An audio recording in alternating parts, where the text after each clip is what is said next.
This can be accomplished by encouraging the kinds of programs that tear down racial silos and encourage mutual cooperation among members of society.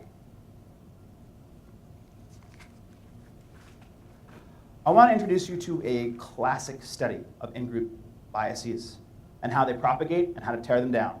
Mostly what doesn't work.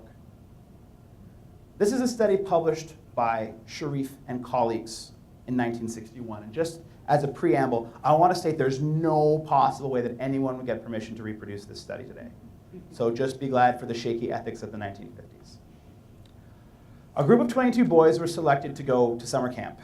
They had been matched for age, they had been matched for income, behavioral characteristics, and other traits.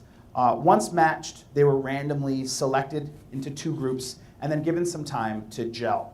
The important thing here to remember is that as far as was possible, the two groups were identical. One wasn't stronger or smarter or faster or whatever than the other. So keep that in mind as we move on.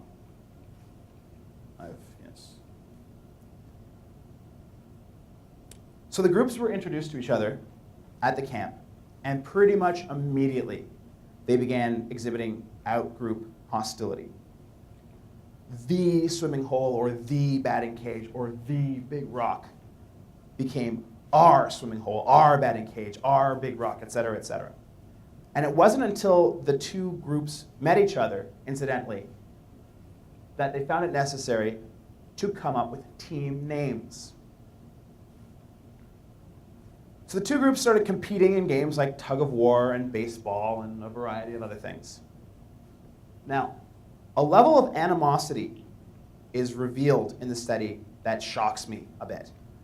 Because I remember going to camp, and I made friends with kids who weren't in my own group, but that's not really important.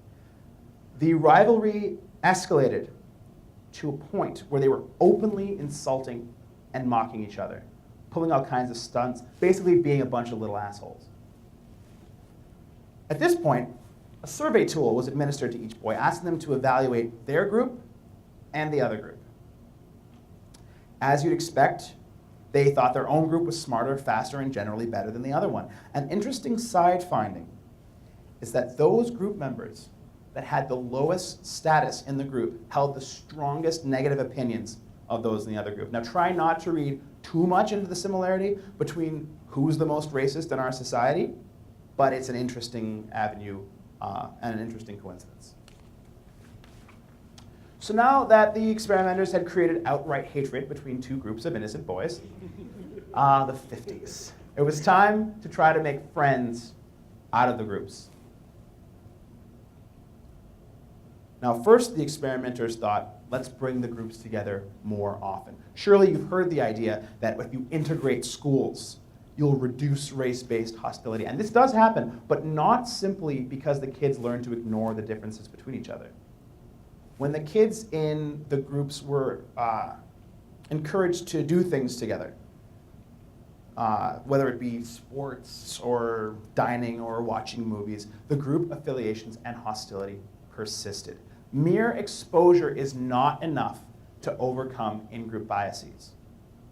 Now what the experimenters did next is the crux of my presentation. Instead of simply waiting for the groups to dissolve spontaneously, they created circumstances under which the two groups had to cooperate to achieve a mutually beneficial goal. They plugged the water cistern and made the campers solve the problem. They had the group choose between seeing a movie and then doing something else with the small amount of money that they were given. They arranged to have the bus going out of camp mired in a ditch and had the kids pull it out. Yeah, as I said, these things definitely wouldn't pass a research ethics board today, but we'll move on. This graph shows the before and after valuations of the in and out groups. And as you can see from the bars here, favoring one's own group diminished somewhat, and the evaluation of members of the other groups improved. We have to remember that we're talking about 22 kids at a summer camp back in 1961. This is probably not a faithful representation of the world at large, but it may be illustrative of a larger point. we have some real questions that we ought to ask about the study. Would these groups eventually have become friends given enough time? What would we have to do to completely eliminate any study bias? But the results do suggest that if we want to reduce barriers between groups, fostering mutual cooperation is one useful avenue.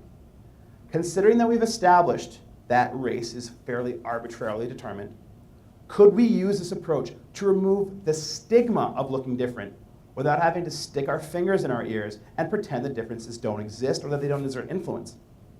Look at how the definition of what a white person is has changed in the past 100 years. Italians, Polish, Irish, Germans, many different groups of white people weren't granted the same privileges and status of being really white until fairly recently.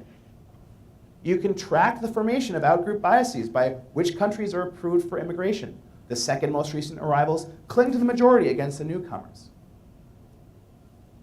These are two examples of zero-sum shifting, where life doesn't really improve overall. The burden shifts to another group. But what about what happened during the Olympics? We saw crowds of Pakistani, Chinese, Indian, Mexican, European, Caribbean people all flying the national banner, all proud to be Canadian. We didn't have to exclude or hate anyone else. We just focused on what was for us a mutual struggle.